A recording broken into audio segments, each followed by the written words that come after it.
Welcome to Beyond the Front Door podcast with Lindee and Rhea at Peak Properties.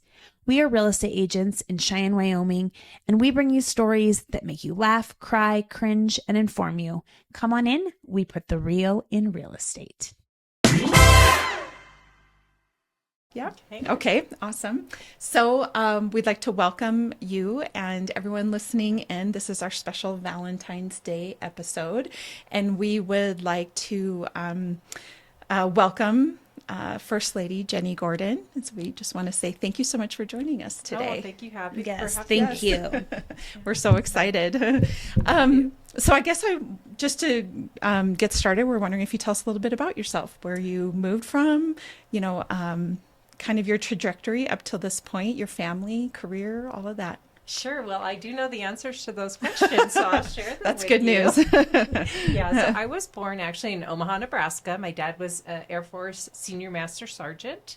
So he had been actually stationed in Wyoming in the 50s. I have two siblings born in Wyoming. And so he always wanted to get back here. Sure. And when I was 18, 45 years ago, I came for one summer. I came back to help to build the house that they were going to live in Buffalo, Wyoming. And I just never left. I fell in love with the state. I had my children here, have two boys from my first marriage. And then when I married my second husband, I got my two girls. So we have four good for children. you. Yes, I went to the university. I have a degree in medical technology. I worked in a hospital lab for 15 years. The person who woke you up with cold hands to drew draw your blood. And then went back and did all the work. And then when I married Mark, my husband, my second husband, I became a rancher. So I went from sterile, regular hours to a ranching job that I love. I often say my best girlfriends weigh 1,200 pounds and have big brown eyes. So I was looking a little bit online and I saw a picture of you, just a very happy picture of you standing at your ranch and kind of talking about how you had taken it over when Governor Gordon had become treasurer, correct? Mm-hmm. And you had taken over managing the ranch. And yeah, well, and this is the thing. The north part of Wyoming, I mean, all of Wyoming is beautiful, but I'm a little partial to the Buffalo Sheridan area. I mean, it is the Bighorn Mountains just are majestic. Yes, you're right. And I agree. Every place is beautiful. Yes. But my heart actually is up there in the northeast corner. Love the Bighorns. We've hiked in them when I was a kid. Yep. So it's a beautiful backdrop for our ranch. Mm-hmm. So in 2012, when he came down, I became the ranch manager, I guess you would say, and just try to work with guys who were hired by your husband. Sure, yeah. Who are probably super thrilled to have a new boss, right? At first it was a little tricky. Sure. But I realized that it isn't really what you know, it's how you listen to people. Yep. And so I listened to the crew we had, and we actually became very great coworkers, great friends, great manager. And, now my manager is the guy that I inherited. So Sure. He's Kevin Rodriguez, great guy, and he takes care of business while we're down here. I love it. I love that background. So, what year again was it? 2018 when Mark became governor. Became governor the first term. Mm-hmm. Absolutely. So, tell us a little bit about. I guess I don't know enough about when a couple steps into an office like that, whether it's the governor or the president of the United States. There's duties that you take on, and I guess you get to choose projects that you get to take on. Can you tell us a little bit about that? Because I'm always curious. Like you listen to first ladies of the presidency where they decide what cause they're going to take up or what initiative. So I was always curious how that sort of trickled down on a statewide level. Sure. Well, I could not speak for the President of No. the United States or Sure. the First Lady. That's I'm true. sure that's got to be just really challenging. Yep. So when we came into office, basically the First Lady's position can be what you want it to be. So if you're a working mom or you have another job that you have to do, you can really put your efforts there and do as much as you can. I really wanted to focus on food insecurity. I have 9 brothers and sisters. I was raised in a family that we had enough, but both of my parents were very food insecure. And so I've always had in the back of my mind from my parents, if you had the ability to give back, that you should help those in need. So I knew immediately, even though I often say they brought me kicking and screaming into this role because I was a ranch girl at heart and thought that I didn't know what I could offer people. So I really wanted to take it on in a way that really honored my folks and the work that they instilled in me. And so that's how the Hunger Initiative started. I primarily do that work. I love to read to kids. I have 5 priorities: agriculture, military, youth, the Hunger Initiative, and then my family. And really, I should have mentioned my family first. Because that is my... Well, you're kind of in a priority. business mindset right now, Exactly. so I You understand. needed that. Yes. Yeah. Of you said 9 brothers and sisters. Mm-hmm. Are you the oldest, I'm or the second to the youngest. you're the second to the youngest? But I'm not the Okay. baby. Let's be clear about that. She got everything. I know they always do, don't they? I know. I would venture to say my brother and I would feel. I'm the oldest. Would feel the same way about my youngest brother. How about you? Does your family? Oh, yeah. I The think it's baby. because your parents are tired. So I'm sure after that many children, they're even more tired. They're like, whatever. Just take do it. whatever What you're do you going to do. Exactly. Okay, so you have other priorities other than the Hunger Initiative, but clearly, I mean, the Hunger Initiative has been so successful over the years. It's one of my favorite causes. Did you start that in 2018 as well, or? Actually, it was launched in 2019. Trista Ostrom, my chief of staff, and I spent the first year after almost 9 months after we were inaugurated, traveling the state and really finding the needs of the people, because nothing is worse than having someone come in and say, I have a solution to your problems, without knowing what they are. So we really did a lot of legwork, groundwork. We met all the people that we could working in that space. And so in, I think October of 2019, we officially launched it. So you spent time traveling around the state to listen to the citizens and see where the needs were. I love that. I think Governor Gordon did that a couple years ago around mental health, right? He went on a statewide journey to listen and held town hall meetings to listen to everybody talk about what the needs were around mental health as well. And I completely agree. How do you know what problem to solve unless you know what the problems are?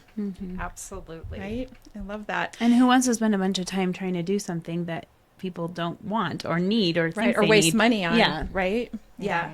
And I'm a huge proponent of not reinventing the wheel. So most of the people working in this space, I know a lady in Alcova who's worked at that pantry for 40 years. Wow. So can I teach her anything about food insecurity in her community? No. But if she needs a freezer, I can get help. that one. Yeah. Yeah. Well, and the timing, if you got started in 2019, right before the pandemic, I mean, how serendipitous to get something like that going right before I'm sure the need became much bigger in the following year. Absolutely. We were glad to have what we did in place. We didn't have our regional director structure at that point. That's when it was born. Getting task force together. I'm the kind of person who was like, is anyone going to answer my phone call? Right? But when Trista calls, they will answer. Oh, Trista, she's the golden key, huh? She is. But really just having her say, we want to get together and see what we could do for this problem. That really, I think, made the Hunger Initiative kind of put it on the map for being able to solve problems in a timely manner.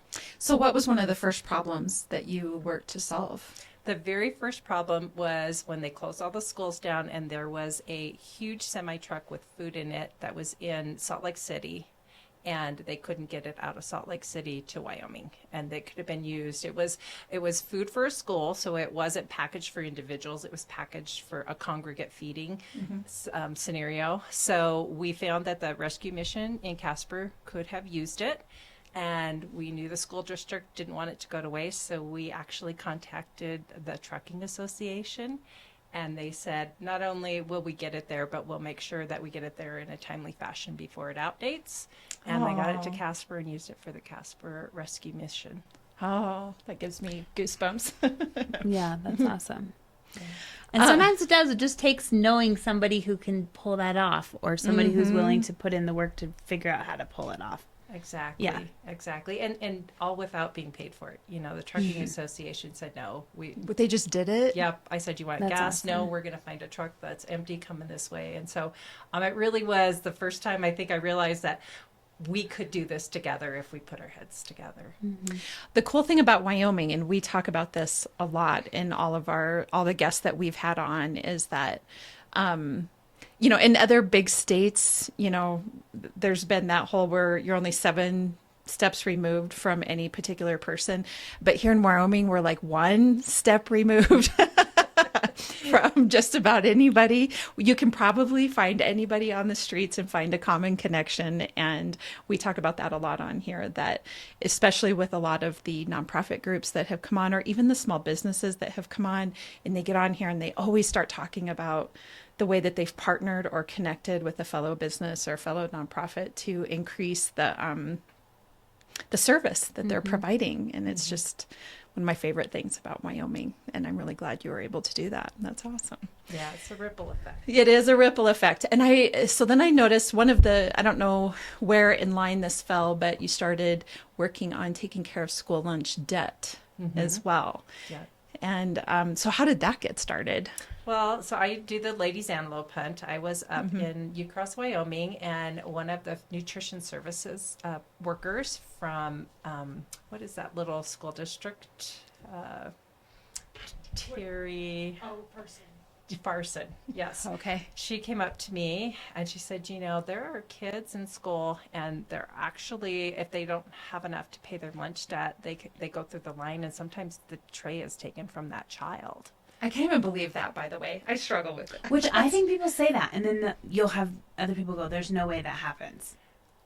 That's what I thought, but it was a nutrition services worker. Yeah, you're like, she would make it up. Yeah. Yeah. Yeah. Well, it used to be also that you just would have an alternative lunch. Like Yes, a maybe cheese you sandwich or got something. something lesser. Yeah, which is Yeah. also not okay. Right. No. The kids, we'll call that the sandwich of shame or the prison lunch. Yes. So they know. They Yes. know. But when she told me that, it really hit me that, you know, these kids are really being treated differently and the stigma already associated with not having enough, you know, not the right clothes or whatever. So we worked to kind of bring awareness to that. And once we started talking about it, we met with the Credit Union Association folks. They had done some work for the Hunger Initiative.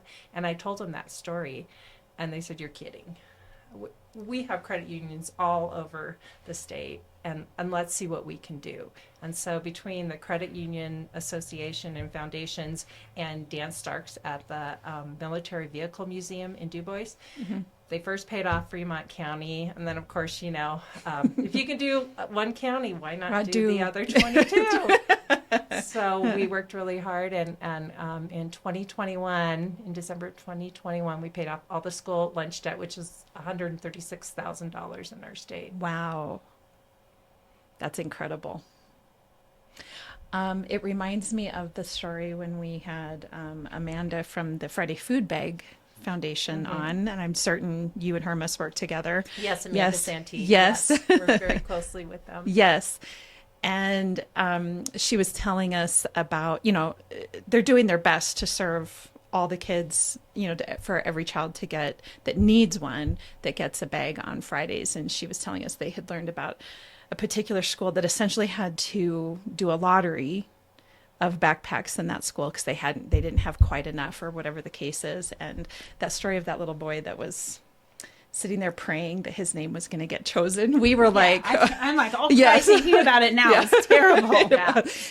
and so then they got right to work and made sure that that there wasn't the need for the lottery at that school anymore, that they could get all the. We should have had Kleenex. Yeah. We're gonna cry. I'm like so I need sorry. one now. Yeah, I know. I'm sorry, but we, you know, these are the stories that are impactful. These are the ways.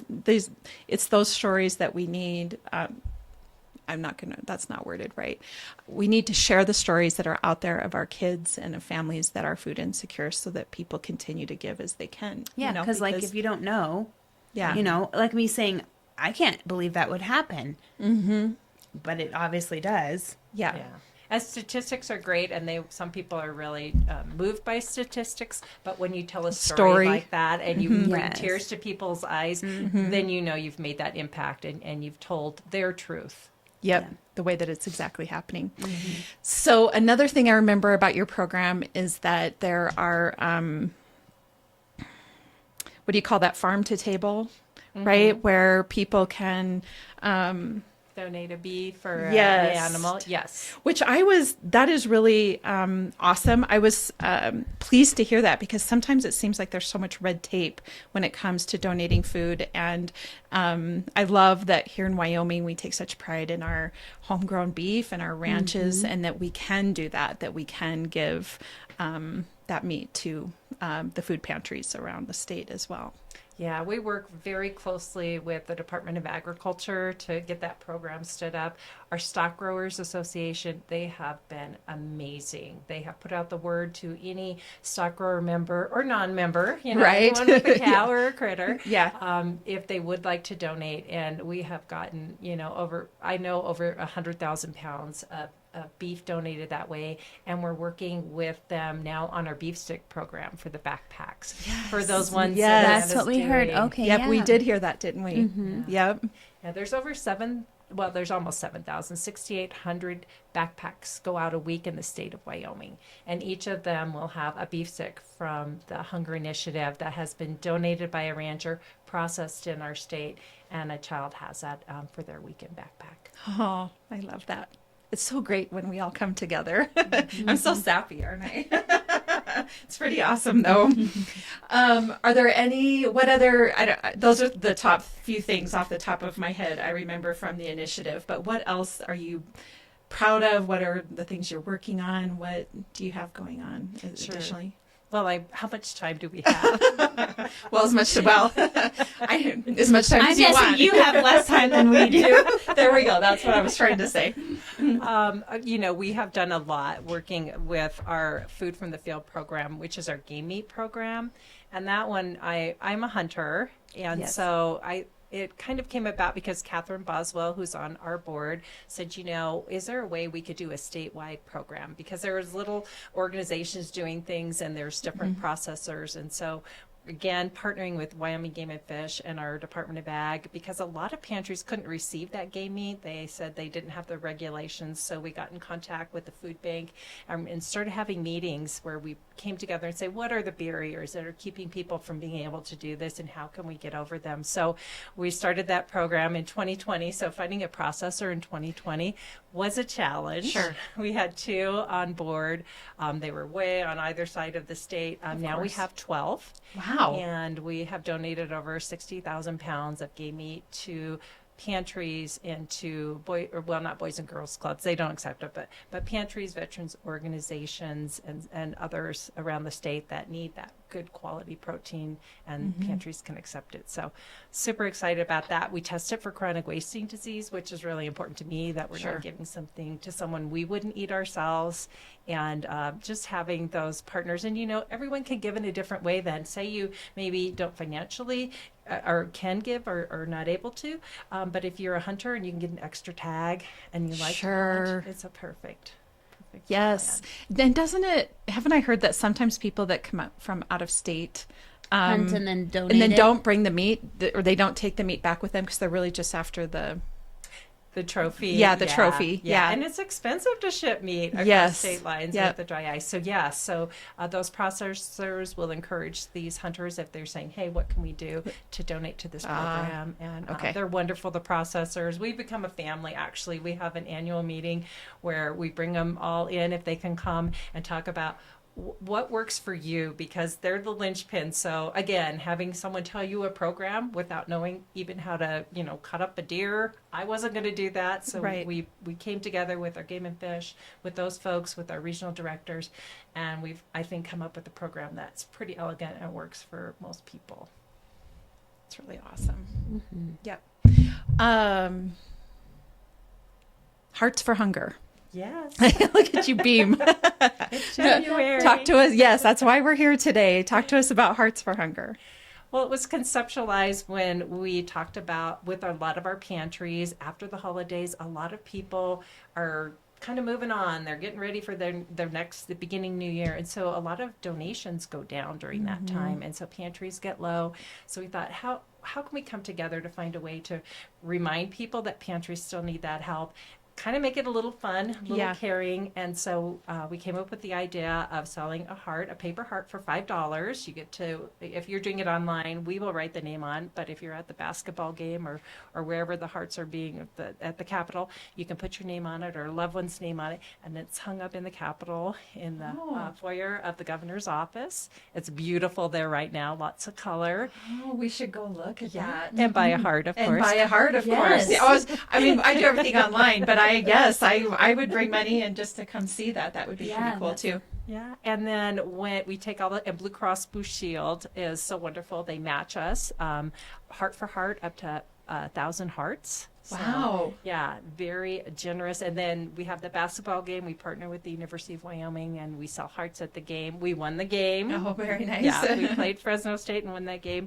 But then we'll take those donations, and we're able to do more infrastructure grants for freezers and fridges and bigger ticket items that pantries oftentimes aren't able to do when they're purchasing food or, getting donated food. So we love it because we say those small but mighty donations can do so much together.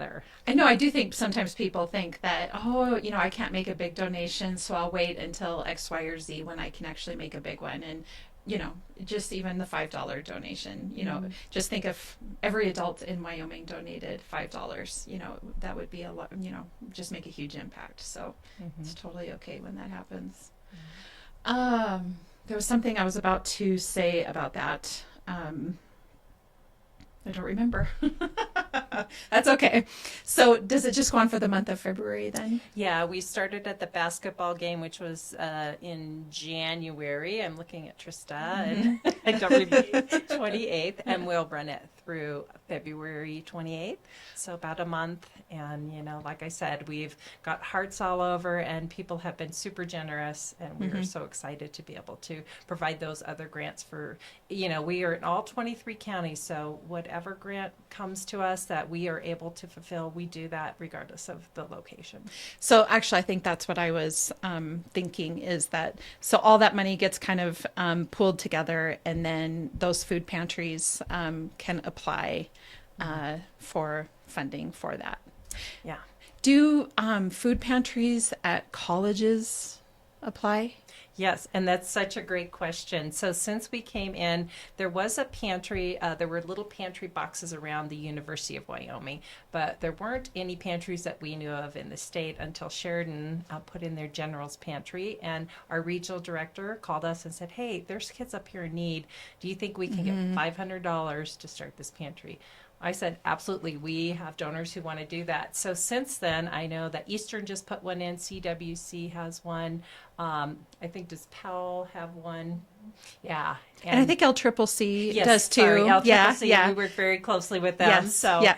Yeah. I only think of that because in my leadership Cheyenne class, when we did a tour of of the college, we went in and saw the pantry, and it was, I think it was at the start of the year, so it was a little sparse at the moment, but they were, and not just food, but other like toiletry items and things like that. Items. Yep, that were in there. And I guess if I think about, food insecure, that comes to mind with college kids. I mean, you hear college kids talk all the time about living off ramen noodles and things like that. So it definitely makes sense that food pantries should exist for college students. We just got a beef donated to LCCC. And I'll tell you a really cool story. So we have regional summit meetings where we get people in the region together. And at the regional summit meeting we had here in Cheyenne, LCCC pantry came. They had never received fresh fruits and vegetables at their pantry. And the Boys and Girls Club said, sometimes we have excess and we're not sure where to send it. So now they have that relationship. So just by getting together, we've got fresh fruits and vegetables to LCCC. At the food pantry there. I love that. Oh, that's really good. Okay, so if somebody wants to donate online, how can they find you, the Hearts for Hunger program? Sure, it's nohungerwyo.org, and I think it's /hearts. Well, I'm assuming too, if they just look up Wyoming Hunger Initiative, they should find it, right? As well. Yes. Yeah. nohungerwyo.org, and then you can click on it as well. Okay. And then you guys write names on the hearts and you hang them up at the Capitol and Yeah. all the fun and when stuff. you say you guys, it's probably Trista, Trista. and the folks that she, Sorry. gets involved. I know Kate Barlow has done some from us. Amy and the governor's office has hung them up. So it really is all hands on deck for sure. Absolutely. Well, thank you so much for sharing everything about the Wyoming Hunger Initiative. Lindee and I we've just really, it speaks to our heart, and food insecurity does as well. You know, the folks that we've had on that talk about that, and we just hope that everybody will continue to give and to make a difference across the state. So, to wrap this up, my question for you is, what is your favorite thing about, I'm going to do it in 2 parts. Okay. What is your favorite thing about Cheyenne, and what is your favorite thing about Wyoming? Okay, my favorite thing about Cheyenne, and this is really selfish, is that my grandkids live here.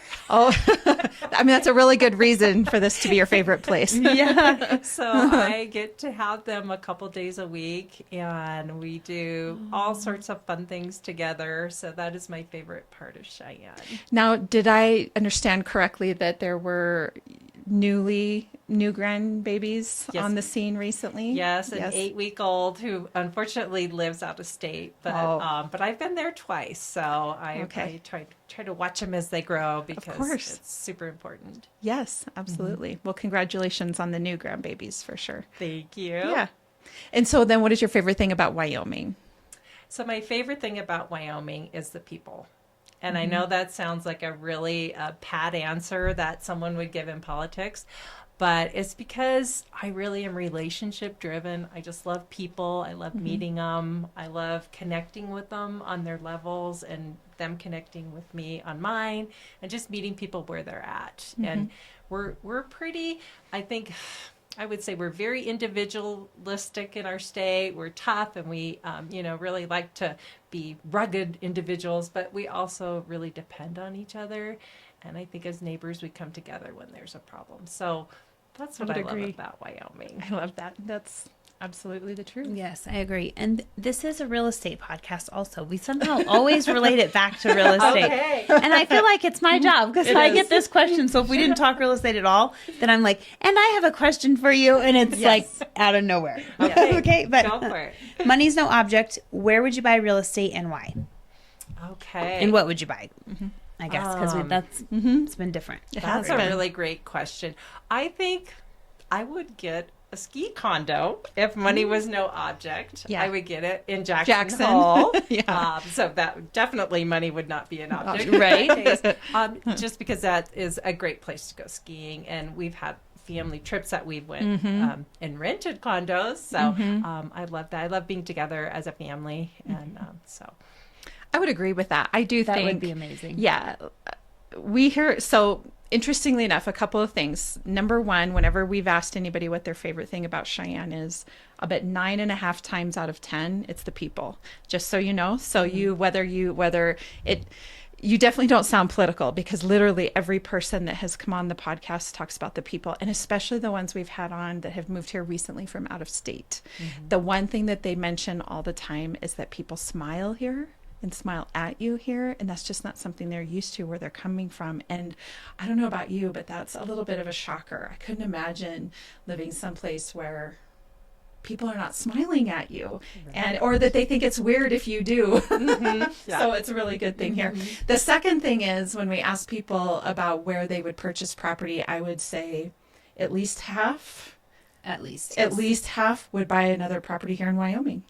You know, I say all the time, if you live in Wyoming, it's intentional. She says it that many times. I do. It's so true. It's right. It is. She's like, you want to be here. You do have to want to be here and withstand the wind. That's really nobody's moving here for the wind. We live here in spite of the wind. But there's all these great things that come with Wyoming that make the wind tolerable, you know? Absolutely. And it's the people. Yep. And I would like to say, I think it's because we don't have the really crazy bugs that other states have. It's too cold. Because it's too cold. They ran away. They did. They're like, maybe they were traveling through once. They're like, nope, this is not the place we stop. No. Yeah. So we are hardy. we are around hardy. here, We're for resilient. Sure. Mm-hmm. And if you move here and stay here more than 5 years, I truly believe you want to be here. And so, yeah.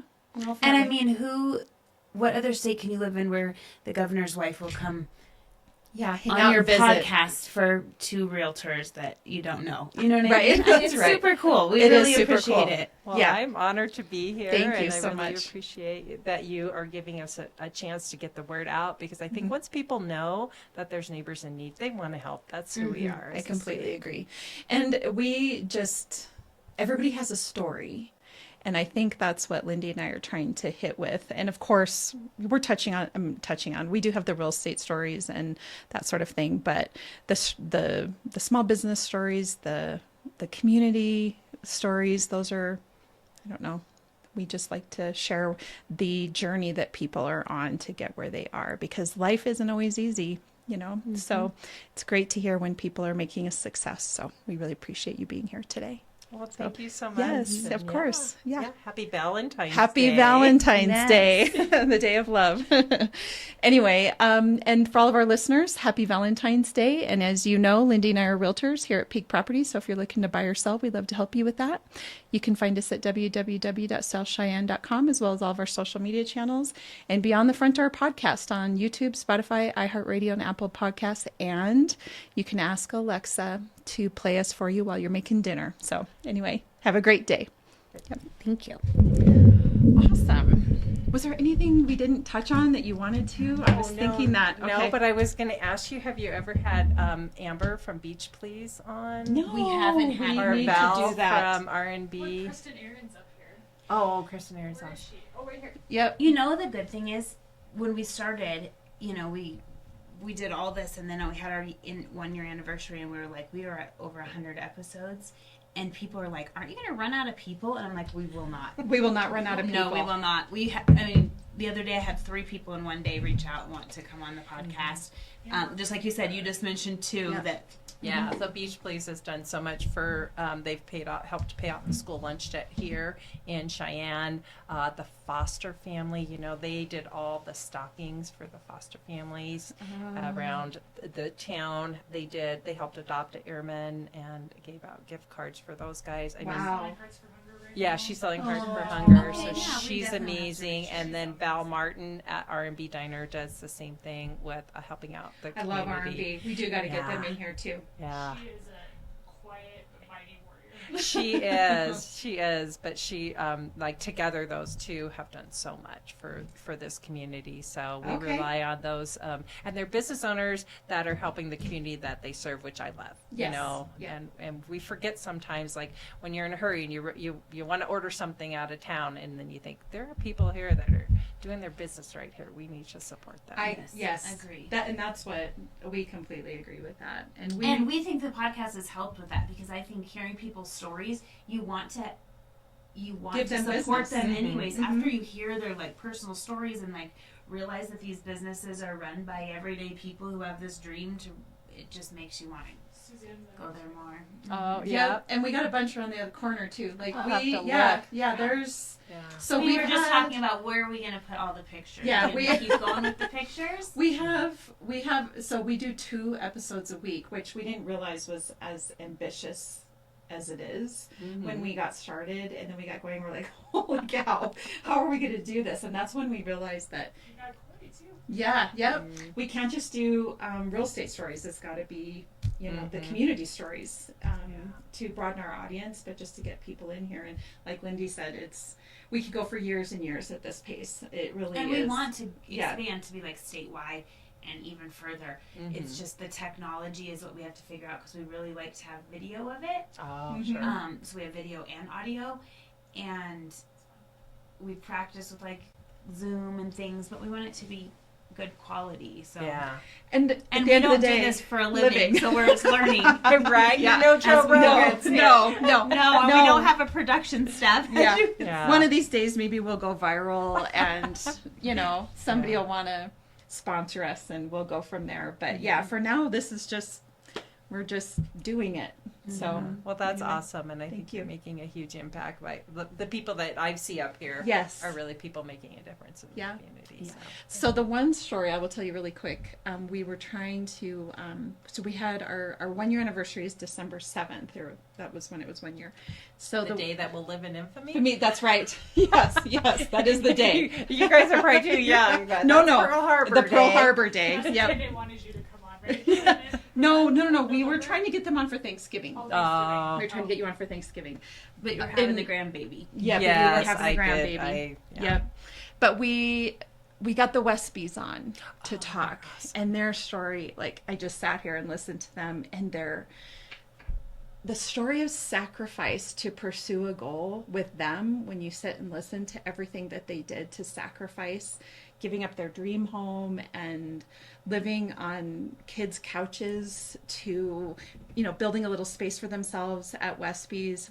I was just if you get a chance to listen to it, they talk about how once they sold their house, they took a road trip to Vegas and mapped out what they were going to do on that road trip. And Literally it's in just, the car, just made a business plan. And it Yeah. happened. Yeah, those are the stories I think that I just love hearing, because I think that people, especially if you did grow up in poverty or food insecure or whatever the case is, that the feeling of being without can I think prevent you from pursuing those goals, because it does take serious sacrifice. You do have to get down to the ramen noodles if that's how it is to pursue a goal. So when you hear of somebody really successful, right, like the Westbys, Darren and Misha, and hear their story of what they've done, and clearly they're very successful people by right in what they do for a living, but just to hear the sacrifice that they chose to couch surf to make their dreams come true is a big deal. Yeah. How many of us would do that? I didn't know they sold their house till their Christmas card came back. Yeah. So anyway, it's an interesting. We learn a lot. They're a great couple too. We got to do a selfie. They were really Okay. fun. We're gonna do a selfie. Yes, for the front of the video. Okay. Yep. Oh, we got a selfie stick. Yeah, we got a selfie stick. See, we've improved. We started with no selfies. Then we started thinking, when people go on YouTube and look for videos, sometimes you look for faces that you know. Yeah. So then we were like, we need to do the picture on the And now thumbnail. that Trista's here, we're still doing a selfie. You're still doing a selfie. I am laughing. We gotta stay in Yeah, we have to have lockstep with consistency, right? consistency. That's right. I think Sam Weinstein might be the only one that took the selfie himself. So we, Oh, he did. yeah, he did and did it himself. Okay, it's 10 seconds. So. I think I met Sam through Leadership Cheyenne.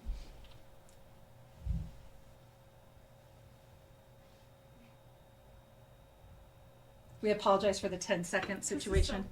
This is so funny to me. You should have taken a picture of the I should have. That would have been good. That would have been. Do you like it? Are you guys happy with it? I tried to get the heart in there. Oh, that's so smart. Yeah, we're gonna be able to say we did a selfie with the First Oh, Lady. hey, I'm gonna say I did a selfie with you guys. Well, thank you again. This was wonderful to be able to do that, and Yeah, I we love really sharing appreciate this you story. reaching back out, Trista, Oh, and absolutely. you Sorry guys it took a coming little on. while. No, it's totally okay. And you had responded to me in November, and I think we were off and running, and I was like, I'm gonna get back with her, and then you beat me to it, so I appreciate that. Well, I always tell people you get what you pay for with me. Oh, Since I don't get paid, so you're just on your own when I do a speech or whatever. You just get what you get. That's right. You don't throw a fit. No, 100%. Oh my gosh, which one's this? I know. That was me. Oh, that's So you for that I Halloween. put this Halloween mask on. This guy he does that night on Arapahoe Street. He turns his house into His a haunted garage. house. Yes. Okay. Yes, it's like this, and it's free. There's Janelle. Yep, Janelle's on here. She's probably been one of our highest listened to podcasts was Yeah. Janelle. That was a hard one. No, But yeah, it that's why had I to put the. be. Yep. Yeah, she's amazing what she's done with her organization. So are you in Leadership Cheyenne right now? I graduated in 2022. That was the 22. Yeah, Michelle was on. 2015.